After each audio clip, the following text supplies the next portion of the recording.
마태복음 6장 9절입니다. 함께 봉독합니다. 그러므로 너희는 이렇게 기도하라. 하늘에 계신 우리 아버지여, 이름이 거룩히 여김을 받으시오며. 아멘. 네, 이 마태복음 6장 9절 말씀부터 주님께서 가르치신 기도, 우리는 주기도문이라고 하죠. 그 내용이 나와 있습니다. 아마 이 주기도문이 성경에 나와 있는 걸 모르는 사람도 꽤 있는 것 같더라고요. 어, 마태복음 5장에서는 무엇이 복인가? 제자들에게 처음 공생의 사역을 시작할 때 제자들을 부르시고 따로 말씀하셨던 내용이 8가지 복에 대해서 말씀하셨죠. 애통하는 자가 복이 있다. 아니, 가문에 저주가 들이닥치고 있는데 그것도 모르면서 행복하려고 노력하는 거, 그게 무슨 복이냐? 오히려 그것을 알고 애통하는 자가 복이 있다. 심령이 가난한 자가 복이고, 긍휼히 여기는 자가 복이고, 하나님의 말씀에 길들여져서 순종하는 자가 땅을 차지하게 된다. 이런 참된 복에 대해서 말씀하셨죠. 그러면서 기도에 대해서 제자들이 물을 때 어떻게 기도할 것인가에 대해서 마태복음 6장에서 말씀하고 있죠. 어, 저를 포함해서 모든 사람들은 뭐 기쁜 일도 있고 뭐 슬픈 일도 있고 그렇습니다. 근데 제가 살아오면서 정말 평안하면서 기쁨을 느낄 때가 있었는데요. 이거는 반드시 느껴봐야만 아는 건데 말로는 아마 이해가 잘 안 될 수도 있을 겁니다. 처음으로 말로 표현하기 힘든 뭔가 근원적인 안식과 평안을 느끼는 참 행복을 느껴본 적이 있습니다. 그게 뭐냐면 하나님이 살아계시는구나. 그 하나님이 정말 나와 함께 하시는구나. 제가 이것을 깨닫고 발견했을 때 정말 참 행복을 느꼈습니다. 열심히 살고 최선을 다하고 성공된 조건을 가지고 있고 이런 사람들이 들을 때는 그게 뭐 그렇게 중요하냐 이렇게 들릴 수도 있겠죠. 제가 살아가면서 하나님이 있나? 하나님이 없는 거 아니야? 이렇게 느낀 적이 있었거든요. 그럴 때는 제가 정말 행복하지 못했습니다. 어, 하나님 믿는 게 저렇게 맹신적으로 믿는 게 뭐 그렇게 중요할까? 참 어리석다. 이렇게 느낀 적이 있거든요. 근데 돌이켜보면 그럴 때 제가 제일 행복이 없었던 것 같아요. 여러분 이 영상으로 이 말씀을 듣는 분들 중에 혹시 하나님 믿는 게 어리석다. 또 하나님이 뭐 있다? 이 과연 있겠나? 이렇게 느끼는 분이 있다면 아마 틀림없이 그 마음의 상태가 행복과 반대에 있을 겁니다. 사실은 설명하기 힘든데 여러분이 예수 그리스도를 믿고 하나님의 자녀가 되고 난 뒤에 하나님이 정말 살아계시는구나. 그 하나님이 정말 나와 함께 하시는구나. 이것을 알게 됐을 때 그 행복은 말할 수가 없습니다. 하나님이 살아계시고 우리와 함께 하시는 비밀, 그것을 아는 길이 있는데 그게 바로 예수님을 그리스도로 믿는 길이죠. 그리고 그 다음이 기도의 축복을 통해서 이러한 내용을 알 수 있습니다. 어, 예수님께서 기도에 대해서 말씀하셨는데 6장부터 그 내용이 나오는데 아마 하나님이 주시는 기도 응답이 저와 여러분에게 계속 온다면 분명히 우리의 얼굴, 우리의 표정이 처음부터 달라질 거예요. 기도 응답을 계속 받고 있는 사람은 똑같은 현실과 문제를 두고도 대화해보면 분명히 다른 이야기를 합니다. 일반적인 그 이야기가 아니라 그런 문제와 사건과 어려움 속에 하나님이 인도하시는 것을 보게 되고 그것을 말하게 되죠. 분명히 그렇게 될 겁니다. 그런데 기도 응답을 받지 못하고 있는 사람은 내가 아무리 좋은 말을 하려고 해도 내 안에 분노가 차 있고 화가 차 있고 뭔가 짜증이 나고 힘들잖아요. 그러니까 그런 내용이 튀어나올 수밖에 없는 거죠. 그렇지 않겠습니까? 그러니까 기도 응답을 계속 받고 있는 사람은 내 주위에 아무리 문제가 일어나도 분명히 그것을 보는 눈이 달라집니다. 그러니까 하나님을 모르는 불신자들이 막 우리가 막 열심히 살고 대단하고 이거보다 분명히 나하고 비슷한 조건에서 사는데 어려움도 있는데 살아가는 태도와 중심이 다르거든요. 이것에 대해서 궁금해하고 자기에게 심각한 진짜 문제가 왔을 때는 그 문제를 내어놓고 우리에게 있는 그 평안과 다른 그 부분에 대해서 아마 물어볼 겁니다. 어떤 면에서는 그게 전도의 문이 열리는 것이죠. 어떤 분들은 목사님, 제가 이런 얘기하면 불신앙인지 모르겠지만 이렇게 단서를 붙이고 얘기하더라고요. 그 이유는 있겠죠. 목사님이 나를 볼 때 막 불신앙하는 사람을 보지 않을까 그런 염려 때문에 그렇지 않겠어요? 근데 그분의 말을 들어보니까 상당히 옳은 말을 하더라고요. 그 문제는 이렇고 저 문제는 저렇고 그래서 이거는 안 좋은 것이고 나쁜 것이고 이렇게 돼야 되고 맞아요. 제가 그분과 대화를 하면서 그분의 말씀하는 그런 내용을 들으면서 문제는 거기에 있던 것이 아니었어요. 뭔가 제가 그분하고 이야기하면서 느낀 느낌이 있는데 이 사람이 하나님이 주시는 기도 응답을 못 받고 있구나. 이게 느껴진 겁니다. 물론 그 본인이 제게 저 기도 응답 못 받고 있어요. 이런 말을 안 했어요. 근데 이야기해 보면서 그게 느껴지더라고요. 여러분, 우리가 생활하는 중에 하나님의 응답이 없다면 이건 작은 문제가 아닙니다. 모든 것을 내가 노력하고 최선을 다해서 그 결과로만 살아간다면 정말 지금 당장은 문제가 안 올 수도 있지만 언제든지 심각한 어려움이 들이닥칠 가능성을 항상 가지고 살아가는 겁니다. 여러분, 재앙을 받아서 저주 속에서 헤매고 그렇게 되기를 저는 원하지 않습니다. 그런데 하나님이 주시는 기도 응답이 없다는 것은 그럴 가능성이 언제든지 그 사람에게 있는 거예요. 그래서 예수님께서 공생의 사역을 시작하실 때 제일 먼저 가르치신 것이 진짜 복이 뭐냐. 그리고 제자들에게 가르친 것이 기도에 대해서 말씀하신 겁니다. 여러분, 어떻게 기도하면 좋겠느냐? 그거는 지난 시간에 말씀을 드렸죠. 하나님 앞에서 하면 된다. 사람들 앞에서 말도 잘하고, 막 혼자서 말도 잘하는데, 왜 대표 기도를 시켜보면 막 떨린다고 못한다고 할까요? 그거는 사실은 사람들이 나를 어떻게 평가하고 바라볼까? 이거를 신경 써서 그런 거 아니겠어요? 사람 앞에 서 있기 때문에 그렇습니다. 기도를 어떻게 해야 될까 이전에 우리가 하나님 앞에서 기도한다면 아무리 작은 말이라도 응답받습니다. 그렇죠. 마틴 루터는 어마어마한 중세 교권 앞에 서 있지 않았고 하나님 앞에 서 있었습니다. 여러분, 사람 의식하지 말고 하나님 앞에서 기도해라. 예수님이 그렇게 말씀하셨죠.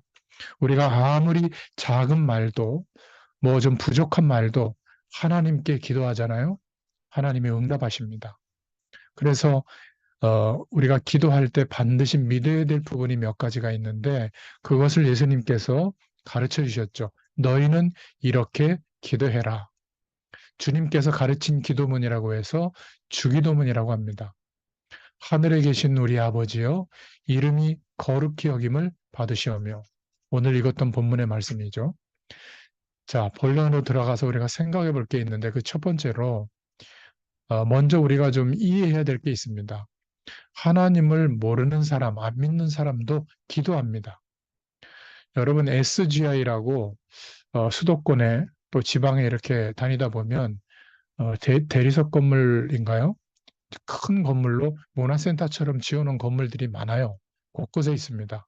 SGI라고. 이게 뭐냐면 남녀 호랑개교라고 하는 그런 단체예요. 뭐 종교라고 볼 수 있죠. 불교에서 뭐 파생된 일본에서 시작된 종교인데 이게 굉장히 세력이 큽니다.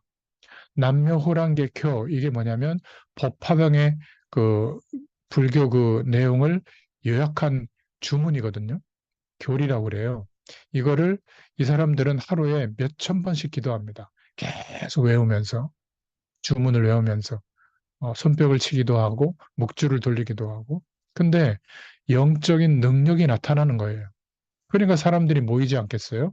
저도 저 어딘가요? 그 현장에서 전도할 때 큰 SGI 그에 가가지고 물어봤더니 이 사람들은 헌금을 거두지 않는데요.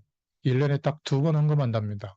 그렇게 기도하다가 자기 병이 낫거나 뭔가 능력을 체험하는 사람들이 감사해서 헌금하는 그 헌금으로 어, 자신들의 건물도 짓고 운영도 한다는 거예요. 야, 참 제가 그때 좀 많이 놀랐는데요. 어, 이 사람들은 하나님을 믿는 게 아닙니다. 그런데도 하루에 몇 천 번씩 기도하는데 능력이 나타나거든요. 또 어떤 사람은 산에 올라가서 막 큰 돌을 닦기도 합니다. 그런데 이 사람에게 예지 능력도 생기고 뭔가 이렇게 능력이 나타나거든요. 석가모니 같은 분은 보리수 나무 밑에서 한 6년 동안 기도했죠. 움직이지 않고.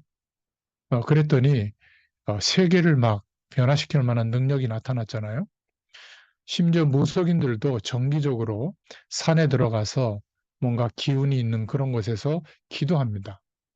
그런데 이 사람들에게도 능력이 나타나는 거예요. 여러분, 이걸 어떻게 이해할 수 있겠습니까? 성경적으로 이해하지 못하면 결국 영향을 받거나 추종하게 돼 있거든요. 이 사람들에게 능력이 나타나는 것은 그 능력은 하나님이 주신 것이 아니라는 거예요. 여러분, 이거를 이해해야 됩니다. 그래서 주의해야 되죠. 왜냐하면 반드시 그 결과로 영적인 문제가 덮칩니다. 여러분이 믿음이 없더라도 지금부터 산에 가서 한 5년 동안 앉아 있으면서 기도해 보세요. 어마어마한 능력을 받아서 내려올 가능성이 많습니다. 문제는 그게 하나님이 주신 것이 아니라는 거예요. 쉽게 말하면 귀신 들리는 것이죠. 그런 사람들이 굉장히 많습니다. 지금 뉴스에도 나오고 종교계에도 보면 기독교에도 있죠. 막 이상한 말썽을 일으키고 자꾸 뉴스에 나오고 하는 그런 분들, 막 돈을 갈취한다든지 성적인 문제를 일으킨다든지 뭔가 이렇게 이상한 교리를 가지고 사람들을 막 집단으로 모아놓고 막 이상한 행동을 한다든지 왜 그런 일들을 벌이는데 정상적인 사람이 보면 좀 이상하거든요. 근데 왜 그것이 맞다라고 사람들이 몰릴까? 그냥 몰리는 게 아닙니다. 막 몇만 명씩 몰리거든요. 왜 그럴까? 거기에 능력이 나타나기 때문에 그렇습니다. 중요한 것은 하나님이 주신 것을 받은 게 아니라 악한 영들의 세계를 받은 거예요. 여러분, 이 말을 못 알아들으면 오늘 예수님이 가르친 첫 번째 기도의 믿음의 조건, 그 이름이 거룩히 여김을 받으시오며, 이 말이 이해가 안 되는 겁니다. 무조건 막 응답이 오고 능력이 나타나고 이러니까 아무 데나 가서 기도하고 빌고하는 거거든요. 그러다 보니까 이게 하나님이 주신 능력이요 응답인지, 악한 영들에게 속아서 오는 응답인지 구분이 안 되는 겁니다. 결국 무속인들이 겪는 어마어마한 재앙이 덮치는 문제를 예수 잘 믿는다고 또 기도를 열심히 하고 능력을 받는다고 했는데 그런 결과가 나타나는 거거든요. 왜 재앙이 들이닥칠까요? 기도를 많이 했는데 왜 재앙이 들이닥칠까요? 영적 존재가 속이고 있다는 것에 대해서 무지해서 그렇습니다.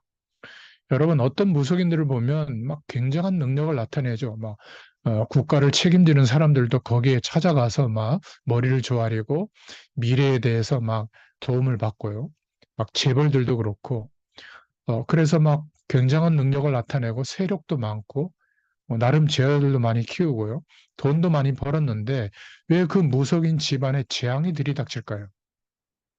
여러분, 이게 무슨 말인지 알아야 됩니다. 하나님이 주신 응답이 아니란 말이에요. 이 말을 이해하지 못하면 여러분들이 거의 종교와 복음이 구분이 안 될 겁니다. 어떤 분은 자기 부인이 산에 가서 기도하다가 정신이 돌았다고 이렇게 얘기를 하더라고요. 분명히 대답해 줬습니다. 예수 그리스도를 알지 못하고 복음을 알지 못하면 하나님의 응답을 받는 게 아니다. 당신 부인은 분명히 악한 영에게 무엇을 받았을 것이다. 그러니까 기도하다가 도른 겁니다. 영적 문제가 덮치는 거죠. 여러분, 성경에 하나님의 아들이 오신 것은 마귀의 일을 멸하려 하심이니라.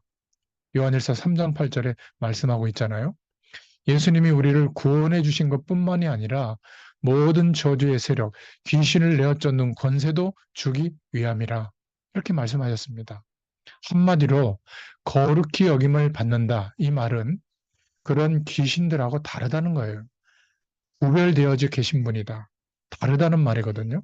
오늘 이 말을 못 알아들으면 똑같은 종교인이 되어서 열심히 기도하는데 능력도 체험하는데 재앙이 덮치는 이유를 모르게 되는 겁니다. 자, 오늘 두 번째. 그래서 이 여호와의 이름은 뭐냐? 귀신 같은, 우상 같은 그런 종교의 이름이 아니라는 거예요. 아니, 하나님이 무슨 신주 단지라고 하나요? 그 단지 안에 들어가 있고, 상자 안에 있고, 사람이 깎아 만들어 놓은, 주물로 만들어 놓은 그 형상 안에 있겠습니까? 여러분, 하늘에 계시다는 말은 온 우주를 통치하시는 하나님이시다. 그 말이거든요.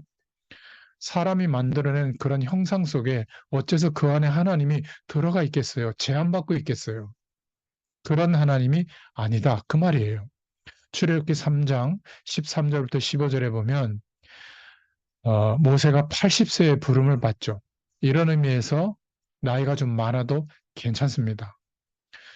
이스라엘 민족을 네가 데리고 나가라. 아니, 그런 일을 어떻게 할 수 있습니까?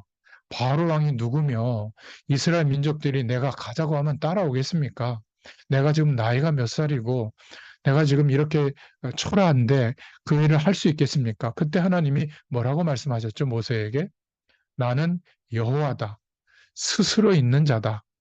여호와가 말씀하셨다고 말해라. 이렇게 하나님이 말씀하셨거든요. 여호와, 이 말은 존재하신다 그 말이에요. 더 정확하게 말하면 모든 존재의 출발점, 기본이다. 모든 창조의 원, 기본이 되시는 분이시다. 모든 창조의 기본이 여호와 하나님이시다. 그 말이에요. 그래서 신명기 6장 4절부터 9절에 하나님께서 이스라엘 민족을 애굽에서 건져내시고 그리고 가나안 땅에 들어갈 때 주신 메시지가 있죠. 신명기 6장 4절부터 9절입니다. 하나님의 이름 되시는 여호와를 배우고 가르쳐라. 손목에도 미간에도 붙이고 문지방에도 붙이고 가르쳐라 후대들에게. 여러분, 저와 여러분은 귀신을 섬겨야만 되는, 눈치를 봐야만 되는 그 백성이 아니라 여호와 하나님의 자녀입니다. 그 말이에요. 저와 여러분은 우상 섬기는 사람이 아니고 여호와 하나님의 자녀인 줄로 믿습니다. 이사야서 40장 8절에 그래서 모든 것은 없어져도 영원하신 여호와의 말씀은 영원히 서 있다. 이사야서 40장 31절에 그래서 여호와를 앙망하는 자는 하나님이 주시는 새 힘을 얻게 될 것이다. 여러분, 여호와 이 말은 다른 종교는 다 틀렸고 우리만 맞다. 이런 독선적인 이야기가 아닙니다.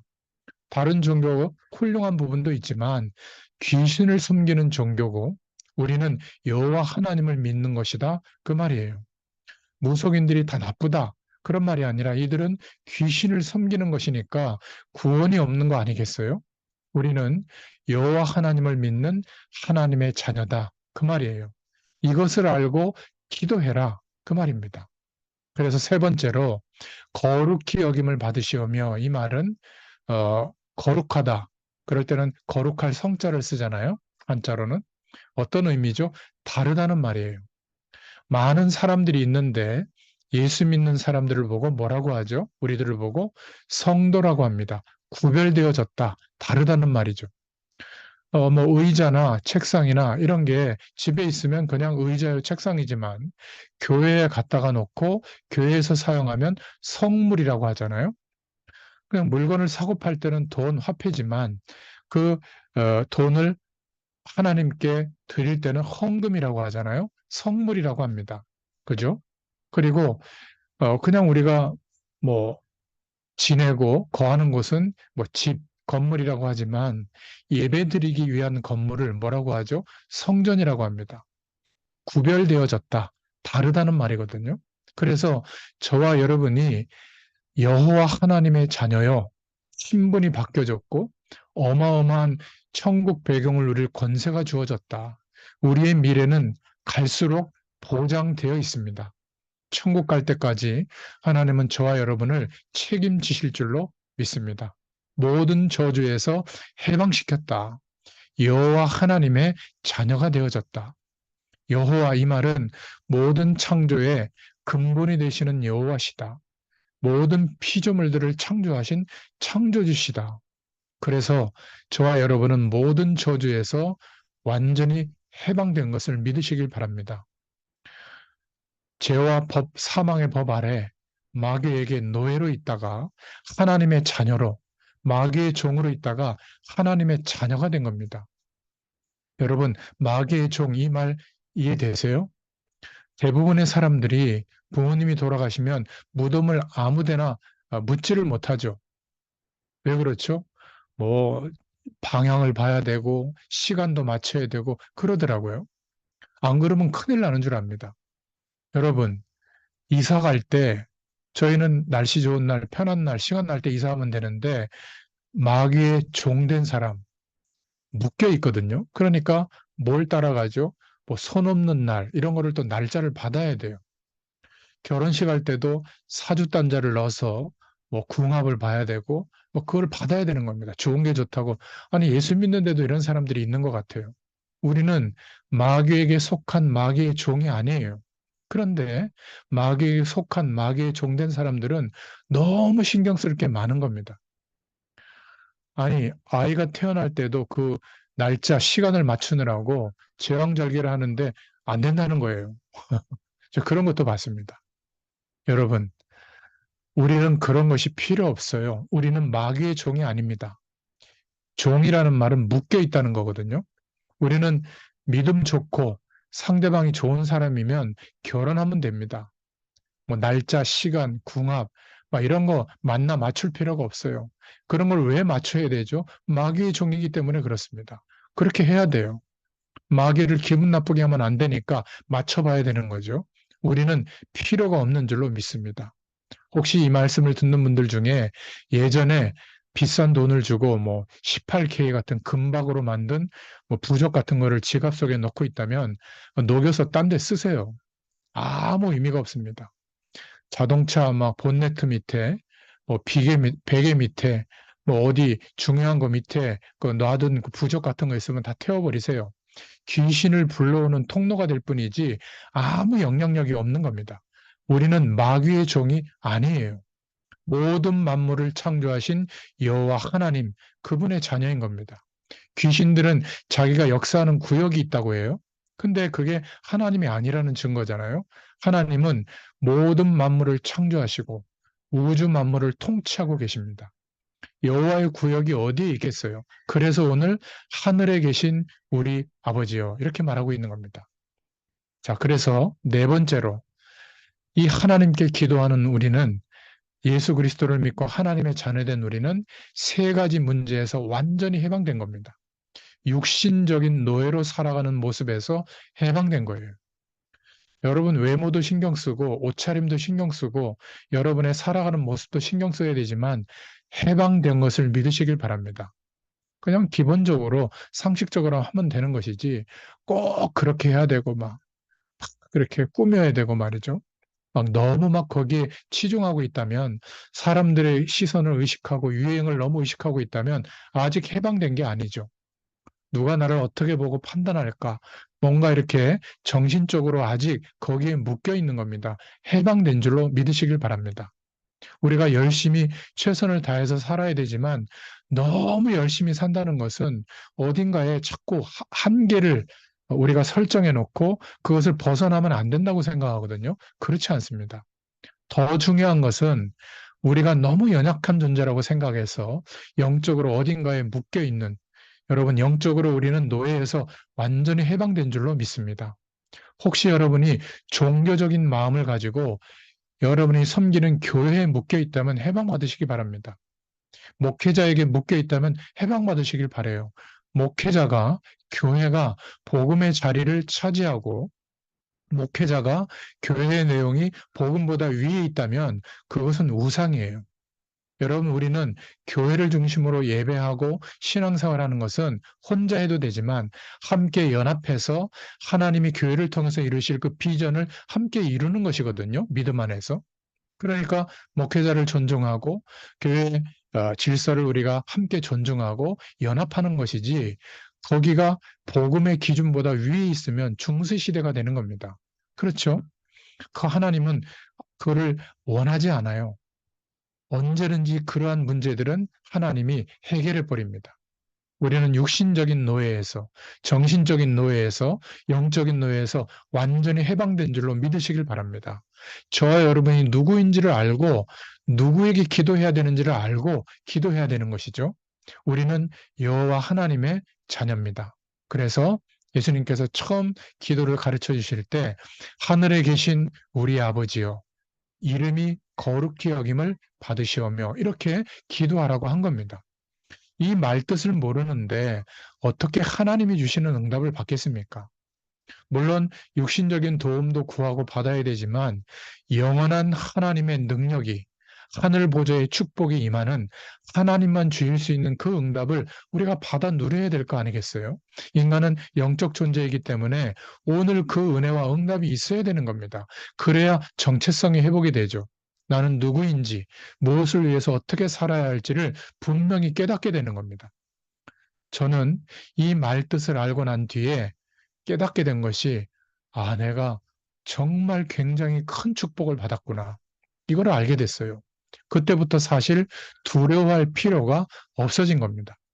여러분, 저와 여러분은 마귀의 자녀가 아닙니다. 저와 여러분은 그리스도로 말미암아 여호와 하나님의 자녀가 된 줄로 믿습니다. 하나님께서 거룩한 영 성령으로 영원히 우리와 함께 하세요. 내 안에 영으로 함께 하세요. 겁낼 필요가 없습니다. 여러분, 점치러 갈 필요도 없고요. 대단히 훌륭한 인생의 기준을 그렇게 추정할 필요도 없습니다. 상식적으로 참고만 하시면 돼요. 그런데 마귀에게 속한 자녀들은 그렇게 해야 되는 겁니다. 우리는 여호와 하나님의 자녀인 줄로 믿습니다. 하나님의 자녀, 저와 여러분이 누구인가를 알고 기도해야 돼요. 이름이 거룩히 여김을 받으시오며, 여호와 하나님께서 반드시 성취될 언약을 주셨는데 그게 성경에 나와 있는 내용 그대로예요. 그래서 우리가 주기도문으로 기도하잖아요. 중요한 기도회나 또 중요한 예배 때 그 약속을 완전히 성취하신 분이 예수님이시고 그리스도 되어 주신 것이죠. 예수님을 그리스도로 믿는 우리에게 함께 성령으로 역사해 주십니다. 그래서 성령께서 함께 하시는 그 이름을 보혜사라고 하잖아요. 우리와 함께 하시면서 지키시고 은혜를 주시는 분. 그렇잖아요. 그래서 마지막으로 하늘에 계신 우리 아버지여, 이 말은 반드시 응답되는 이름이다, 그 말이에요. 하늘에 계신 우리 아버지라고 그랬는데 새가 날아다니는 하늘을 말하는 게 아닙니다. 물론 그 하늘도 포함되지만 여러분, 우리가 보는 저 파란색 하늘은 대기권에 이렇게 형성되어져 있는 것에 햇빛이 비춰졌을 때 보여지는 모습이 푸른색이잖아요. 여러분, 하나님이 그 대기권 어디에 계십니까? 우리가 바라보는 하늘? 그런 의미가 아니에요. 이때 쓴 하늘은 우주 전체를 표현하는 단어거든요. 하나님은 전 우주를 통치하시는 하나님이시다. 없는 곳이 없이 전체에 계시는 하늘에 계신 우리 아버지시다, 그 말이에요. 저와 여러분의 생각 속에 혹시 제사, 점술, 뭐 굉장히 훌륭한 이론, 이런 것들이 있다면 내려놔도 됩니다. 버려도 돼요. 여러분이 집안에서 혼자 예수 믿을 때 이런 소리 들었죠. 뭐 점을 봤는데 예수 믿는 너 때문에 어쩌고 저쩌고, 뭐 점을 봤는데 이렇게 안 하면 안 되고 막 해야 되고, 안 들어도 됩니다. 그것은 전부 영적으로 마귀에게 속한 마귀의 자녀들이 들어야 되고 따라가야 될 내용이에요. 예수 그리스도를 믿고 하나님의 자녀가 됐다면 우리에게 주시는 축복은 다른 겁니다. 이 은혜를 꼭 기억하시기를 바랍니다. 그래서 이름이 거룩히 여김을 받으시오며, 이 언약을 붙잡는 순간부터 아마 해결되는 것이 너무 많을 거예요. 이 하나님의 약속을 붙잡고 기도하는 순간부터 내가 무엇을 해야 될 것인가, 무엇을 하지 말아야 될 것인가, 또 지금 내가 기다려야 되는지, 생을 걸고 뛰어야 되는지 이렇게 깨달아지는 것이 많을 거예요. 이 약속을 붙잡고 기도하는 순간부터 전도하는 방법도 알게 될 줄로 믿습니다. 여러분 꼭 기억하세요. 오늘 이 축복을 누리지 못하면 내일도 누리기가 어려워요. 그러면 1년, 10년, 우리의 평생이 비슷해질 가능성이 많습니다. 그래서 꼭 말씀드린 대로 한번 도전해 보시고 여러분의 삶의 규모를 찾아보시기 바랍니다. 여러분, 우리가 하루하루를 살아가는 삶 속에 하나님의 말씀의 능력을 체험하는 내용과 또 예수님이 이렇게 알려주신 기도 응답을 받는 내용과 또 전도에 대한 축복을 누리는 내용이 없다면 대부분 막 열심히 내 나름대로 살다가 예배당에 가서 주일날 그거를 다 회복하고 오려고 하잖아요. 그러니까 힘든 겁니다. 오늘 하루를 살아가는데 누가 나를 쳐다봤더니 막 말씀 보고 있고 막 말씀을 막 말하고 있고 아니면 막 무릎 꿇고 막 기도하고 있고 막 만나는 사람마다 막 전도하고 있고 그 말이 아니에요. 자기하고 똑같이 직장에서 일하고 자기하고 똑같이 사람들 속에서 살아가는데 뭔가 다른 거예요. 그게 뭐냐면 여러분 아침을 시작하기 전에 조금 일찍 일어나서 여러분 섬겼던 교회 주일 강단의 말씀 있잖아요. 하나님, 이 말씀을 내게 주셨는데 무엇 때문에 주셨습니까? 성령께서 알게 해주세요. 그러면요, 우리와 함께 하시는 성령 하나님께서 깨닫게 해주세요. 그 내용을 붙잡고 조금 기도해보고 생각해보면 오늘 나를 인도하실 내게 주시는 말씀이 붙잡아지거든요. 구원받은 자에게만 일어나는 성령의 감동하심이 있는 겁니다. 내게 주시는 이 말씀이 있어야 되는 거예요. 그러면 내가 굳이 성경을 막 10시간씩 막 이렇게 보고 안 해도요. 말씀을 따라 인도받을 수가 있어요. 아니 열심히 일하고 살아야 되지 않겠어요? 하루에 4시간, 5시간 막 기도해라. 그 말이 아닙니다. 우리가 막 있어야 될 거 하나님이 아신다고 했잖아요. 우리가 삶을 살아가는 중에 아무리 모자란 사람도 직접 만나서 대화하는 사람도 있지만 그냥 부딪혀 들어오는 내 인생의 사람이 일주일에 한 30명 정도는 된다고 합니다. 이들의 영혼을 바라보며 예수님의 이름으로 흑암 세력을 꺾으며 기도해 보세요. 만났을 때, 부딪혔을 때, 뭔가 나에게 좀 심각한 어려움을 주거나 좋은 어떤 응답을 줬을 때 다 하나님이 깨닫게 해주시는 내용들이거든요. 그냥 기도하면서 살아보세요. 그러면 구원 주시기로 작정된 자는 다 믿더라. 하나님이 작정하신 구원의 시간이 그 사람에게 임한 것을 보게 됩니다. 알게 돼요. 그때는 복음을 이야기해 주면 되잖아요. 그러니까 기도하면서 살아가는 거예요. 하루하루를. 그렇게. 그리고 전도를 막 하라. 그 말이 아닙니다. 전도에 대해서 자꾸 생각해 보면 하나님께서 적절하게 전도할 수 있는 방법을 깨닫게 해주세요. 여러분 지금 이 줌으로 코로나 때 시작했잖아요. 하나님이 알게 해주신 겁니다. 어떻게 하면 내가 조금 누리고 있는 이 축복을 전달해 줄 수 없을까를 고민하다 보니까 아니 국가의 법으로 모이면 안 된다고 하는데 어떻게 이 축복을 전달하지? 어떤 대학생이 알려준 거예요. 그래서 해본 거죠. 그러면서 사용해 보니까 너무 좋은 거예요.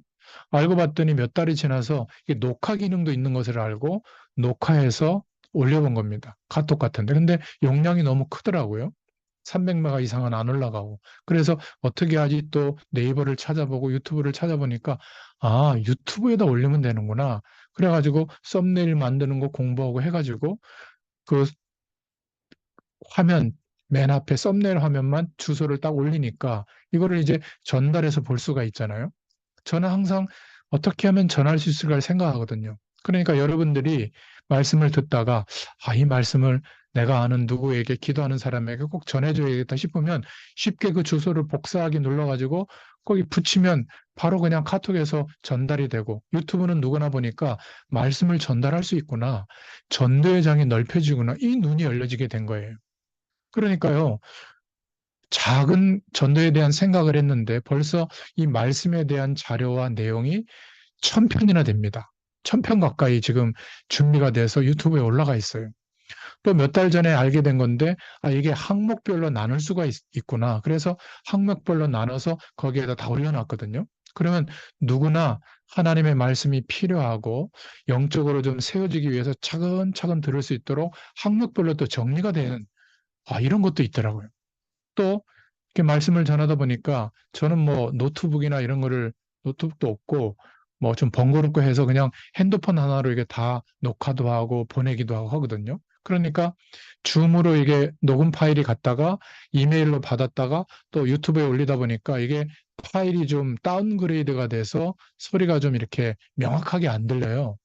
이걸 어떻게 해결하는 방법이 없나 고민하는 중에 예전에 한번 제가 누군가 얘기를 들었었는데 그때는 블루투스 마이크 이런 게 있거든요. 근데 그게 막 100만 원 단위였거든요. 근데 지금은 막 3만 원, 4만 원, 5만 원 이렇게 굉장히 싼데 기능도 좋더라고요. 그래서 그걸 사용해 보니까 너무 좋은 거예요. 그래서 화면도 이렇게 멀리서 이렇게 해도 되는 거예요. 예전에는 핸드폰에 이렇게 녹음을 해야 되니까 가까이 이렇게 하다 보니까 얼굴이 막 이만큼 나왔는데 이제는 그렇게 안 해도 되고 말이죠. 제가 하는 말은 무슨 말이냐면 전도를 하라는 게 아니라 이 축복을 내가 기도하는 사람들에게 어떻게 효율적으로 좀 알려주고 전달할 수 있을까를 저는 매일 생각하거든요. 그러니까 매일 발전하는 거예요. 여러분 AI가 와서 직업이 떨어진다 이런 분도 많이 있는데 저는 너무 감사한 거예요. 이렇게 영상으로 비대면으로 만날 때 이제는 AI가 더 활성화가 되면 동시에 10개국의 언어로 제가 하는 이 억양과 말로 동시에 번역이 되는 영상으로 송출이 된다고 하더라고요. 그게 불과 아마 1, 2년 안에 본격화될 겁니다. 한 3만 원만 내면. 그러면 어마어마한 일들이 진행되는 거 아니겠어요? 엄청난 방송 장비와 카메라와 촬영하는 사람과 편집 기사들이 붙어야 할 수 있었던 일을 이제 혼자서 전 세계 현장을 향해서 말씀을 송출할 수 있는 이런 전도의 문이 열리는 거예요. 선교의 문이. 여러분 눈이 띄지 않습니까? 그것도 가상 공간 안에 이제 제가 1000편 정도 그렇게 자료로 남겨진 내용이 동시에 이렇게 번역이 돼서 누군가나 전 세계 사람들이 와서 들을 수 있는 야, 정말 세계보고가 될 수 있겠구나. 저는 이런 가능성을 보고 있거든요. 그러니까 이것을 삶을 제쳐두고 전도만 하고 삶을 제쳐두고 막 기도하고 있고 오늘 삶을 제쳐두고 막 말씀만 보고 있고 그러면 오래 가지 못합니다. 아마 삶도 한계가 있고 말씀 기도 전도도 지속되기가 어려울 거예요. 특별한 노력을 계속해야 되니까. 그런데 하루의 삶 속에 함께 가는 겁니다. 말씀과 기도와 전도의 축복을 함께 누리면서 내가 사는 진짜 주된 것은 삶을 사는 거죠. 근데 그 안에 말씀도 성취가 되고 기도 응답 속에 저 사람에게 정말 구원의 시간표를 주시는구나. 이것도 보고요. 여러분, 적어도 이렇게 복음을 전하다 보면 아무나 복음을 받지 않잖아요. 한 10명 정도 영접을 해보면 그 사람들이 말씀을 다 계속 듣는 게 아니라 좀 말씀을 더 궁금해하는 사람이 한두 명 나와요. 10명 영접하고 나면. 그 한 명, 두 명 양육하다 보면 한 10명쯤 양육할 시점이 되면 더 복음을 깨닫게 해주시고, 아니, 목사님, 그거 좀 우리 남편에게, 우리 아내에게, 우리 자녀들에게 좀 전달해 주면 어떻겠어요? 하고 전도를 생각하는 사람이 나오거든요. 저는 그러면 그 사람을 붙잡고 거기다가 말씀 운동을 펴는 거예요. 이렇게. 그러면 생각해 보세요. 그 한 사람을 만나기까지 몇 명에게 복음에 대한 시도를 했을까요? 전도에 대한 시도를. 한번 계산해 보세요. 약 100명쯤 복음을 전해보면 또 한 10명쯤 양육해 보면 그 중에 한두 명 말씀 운동을 지속할 사람을 만나거든요. 그러면 거기에다가 말씀 운동을 펴고 이 복음을 풍성하게 함께 누리다 보면 어느 시점이 됐을 때 전도와 선교를 함께 꿈꿀 수 있는 팀이 찾아지게 돼 있어요. 제가 했던 복음 전했던 사람 중에도 찾을 수 있고 제가 그러고 있는데 어느 날 비 오는 날 우산 쓰고 몇 분이 러시아에서 귀국해 가지고 옛날에 저희 교회 좀 논두렁 밭두렁 교회에 있을 때 몇 분이 찾아오신 거예요. 그때가 25, 6년 전인가? 제가 그분들을 수소문한 게 아닌데 그분들이 찾아온 겁니다. 성령께서 하신 일이죠. 그 만남을 통해서 하신 일들을 저는 지금까지 보고 있잖아요. 이렇게 하나님이 나는 조금 내 삶 속에서 이렇게 좀 하나님을 바라보고 어떻게 하면 전도의 축복을 좀 누릴 수 있을까 고민하고 있는데 하나님이 문을 열어주시는 겁니다. 어떤 사람은 제가 몰랐는데 전화를 하시고 그래서 만나게 되고 이렇게 하나님이 문을 열어주셔서 가서 돕다 보니까 정말 하나님이 준비하신 흩어놓으신 남겨진 사람들이에요. 그분들을 중심으로 지금 말씀 운동을 지속하면서 하나님의 일을 꿈꾸고 있거든요. 여러분, 우리의 삶 속에 말씀과 기도와 전도의 축복이 함께 가지 못한다면 미안하지만 불신자들의 인생의 기준과 비슷합니다. 잘 먹고, 잘 살고, 편안하게 누리다가 그 결과를 내 자식들에게도 주고 나는 죽는 거, 그리고 뿅 하고 천국 가는 거. 여러분, 그게 진짜 의미가 있는 인생입니까? 저는 예수님조차도 현장에서 머리 둘 것 없이 당신이 그리스도인 것을 말씀하시고 또 그 말씀 속에 찾아진 제자들에게 말씀 운동을 통해서 공생의 3년 반 동안 세우시고 승천하셨잖아요. 우리의 삶도 주님을 따라가는 그러한 삶이 될 수 있기를 축원드립니다. 그래서 설명이 너무 기니까 전도를 중심으로 살아가는 삶, 전도자의 삶으로 우리가 살아가는 거예요. 그러니까 직장 생활하는데 똑같이 직장 생활하는데 하나님 모르는 사람들이 보니까 다른 거예요. 가족들이 같이 사는데 똑같이 그냥 가정 안에서 지내는데 다른 거예요. 그래야 불신자 가족들에게 영향력이 나타나고 복음의 능력이 나타나지 않겠습니까? 이 은혜를 누리시는 또 한 주간이 되시기를 축원드립니다. 2024년도에도 또 무더운 여름도 이제는 다 지나고 너무나 좋은 계절이 왔죠. 복음 안에서 하나님의 인도를 받는 저와 여러분 되시기를 축원드립니다. 기도하겠습니다. 하나님 감사합니다. 오늘도 주님께서 가르쳐 주신 가장 중요한 기도의 처음을 생각하고 확인할 수 있도록 은혜를 베풀어 주셔서 감사합니다. 이 기도의 비밀을 누릴 수 있는 저희들 되게 하여 주시옵소서. 예수님의 이름으로 감사하며 기도드렸습니다. 아멘. 감사합니다. 감사합니다.